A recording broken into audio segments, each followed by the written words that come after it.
Shalom Bapak Ibu Saudara-saudara sekalian. Selamat pagi, selamat bertemu dalam kasih Kristus di pagi hari yang berbahagia ini. Sebelum kita melaksanakan ibadah memperingati hari kematian Tuhan kita Yesus Kristus, maka marilah kita bersama-sama merenungkan sejenak kebenaran firman yang kita akan renungkan bersama pada pagi hari ini. Sebelumnya kita berdoa lebih dahulu. Bapa kami yang ada di surga, Bapa, dalam nama Tuhan Yesus kami bersyukur karena pagi hari ini kami diberi kesempatan untuk membaca dan merenungkan firman Tuhan menjadi kekuatan bagi kami dan memberikan kami kemampuan untuk tetap hidup sesuai dengan rencana Tuhan di tengah-tengah sengsara duniawi yang kami alami. Ini doa kami dalam nama Tuhan Yesus. Amin. Pembacaan kita pagi hari ini adalah di dalam Kisah Para Rasul 14 ayat 22. Temanya mengalami banyak sengsara. Saya bacakan, di tempat itu mereka menguatkan murid-murid dan menasehati mereka supaya mereka bertekun di dalam iman dan mengatakan bahwa untuk masuk ke dalam kerajaan Allah kita harus mengalami banyak sengsara. Jadi ini adalah kebenaran firman Tuhan. Jadi karena kalau kita benar-benar menjadi orang yang percaya dan kita bertekun di dalam iman, maka kita harus sadari bahwa untuk masuk ke dalam kerajaan Allah itu tidak semudah yang kita pikirkan. Mungkin banyak sengsara, tapi ingatlah bahwa Tuhan akan memberikan kekuatan bagi kita.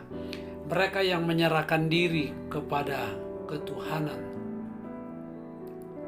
Kristus dan yang akhirnya memasuki kerajaan Allah harus menderita banyak sengsara karena hidup di dalam dunia yang bermusuhan.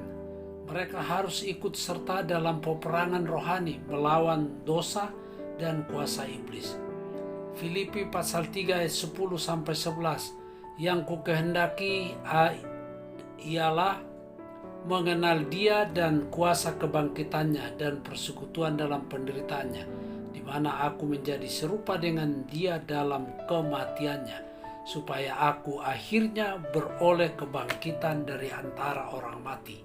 Ini adalah kebenaran yang dijelaskan oleh Paulus.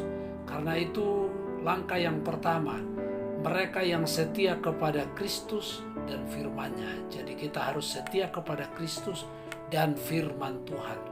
Yohanes 16:33, semuanya itu kukatakan kepadamu supaya kamu beroleh damai sejahtera dalam aku. Dalam dunia kamu menderita penganiayaan, tetapi kuatkanlah hatimu, aku telah mengalahkan dunia. Puji Tuhan.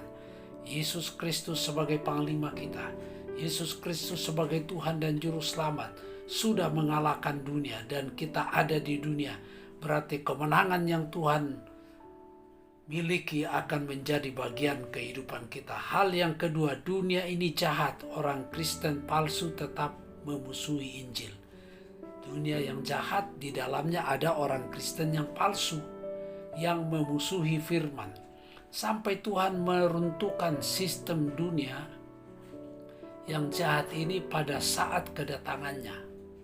Di dalam Wahyu 20 ayat 11, lalu aku melihat suatu takhta putih yang besar dan Dia yang duduk di atasnya, dan di hadapannya lenyaplah bumi dan langit, dan tidak ditemukan lagi tempatnya. Ini menunjuk kepada kehancuran alam semesta dan penciptaan langit yang baru dan bumi yang baru. Jadi yang duduk di atas takhta yang putih itu adalah Kristus, dan di depannya segala sesuatu akan hancur. Alam semesta ini akan dihancurkan, Bapak Ibu Saudara-saudara. Dunia di mana kita berada akan dihancurkan. Tetapi bagi kita yang diselamatkan, bagi kita yang disempurnakan oleh Tuhan Yesus Kristus melalui firman-Nya, Tuhan akan menciptakan suatu langit dan juga bumi yang baru untuk kita. Makanya di dalam 2 Petrus 3 ayat 10, tetapi hari Tuhan akan tiba seperti pencuri. Pada hari itu langit akan lenyap dan gemuruh dengan gemuruh yang dahsyat. Unsur-unsur dunia akan hangus dalam nyala api, dan bumi dan segala yang ada di atasnya akan hilang lenyap. Luar biasa. Apa yang saudara miliki di dunia sekarang ini, bangunan yang mewah yang bertingkat-tingkat, Bapak Ibu, itu semua akan hilang lenyap. Jadi jika segala sesuatu ini akan hancur karena demikian, betapa suci dan salehnya kamu harus hidup. Ini yang perlu kita ingat. Kita harus hidup kudus, hidup saleh, hidup beribadah kepada Tuhan. Karena Allah akan segera membinasakan dunia dan menghakimi orang yang tidak benar. Kita jangan terikat dengan sistem dunia atau hal-hal yang tertentu di dalamnya. Hal yang ketiga, pengharapan orang percaya disediakan di surga. Kolose 1 ayat 5, karena pengharapan bagi kamu disediakan bagi kamu di surga. Tentang pengharapan itu telah lebih dahulu kamu dengar dalam firman kebenaran, yaitu Injil. Di dalam 2 Timotius 2 ayat 15, usahakanlah supaya engkau layak di hadapan Allah sebagai seorang yang tidak usah malu, yang berterus terang memberitakan perkataan kebenaran. Jadi mari kita menjadi saksi. Kita jangan malu-malu, tapi mari kita terus terang memberitakan kebenaran, yaitu firman Allah kepada sesama kita. Demikianlah renungan pagi hari ini. Tuhan Yesus memberkati.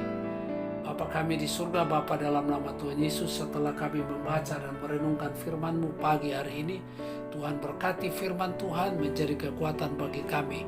Yang lemah Tuhan kuatkan, yang sakit jamah dan sembuhkan, susah hiburkan. Berbagai macam persoalan kehidupan Tuhan Engkau jawabannya. Terima kasih, berkati bangsa dan negara kami, pemerintah kami dari pusat sampai daerah. Berkati kami hari ini akan melaksanakan ibadah dalam memperingati hari kematian Kristus untuk dosa-dosa kami. Ini doa kami dalam nama Tuhan Yesus. Haleluya. Amin.